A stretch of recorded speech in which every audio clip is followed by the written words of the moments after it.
Hey, this is Rob Vidian with Low Country Foundation Repair. We did a beautiful gutter system on this house.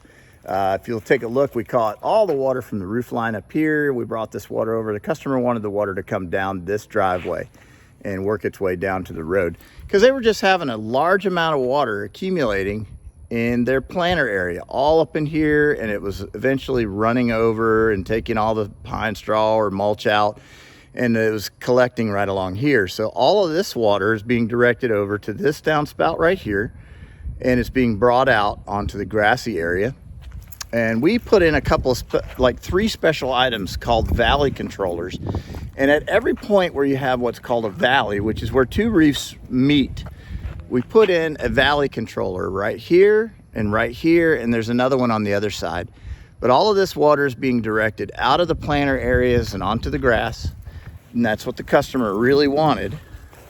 And this is an open gutter system that we did. It's called a heavy duty gutter system.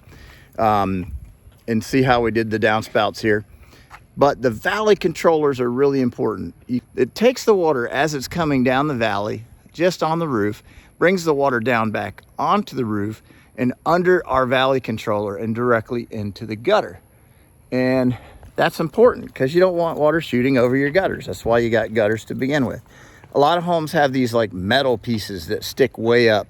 And the idea is they're trying to keep the water from shooting off. But the problem is it hits that metal and like splashes back toward the fascia board. And over time, it'll start to rot out the roof line or rot out the fascia board in those areas. Well, Valley Controller takes care of all that. Anyway, that's it. Another great job by Low Country Foundation Repair. Thanks. Have a great day.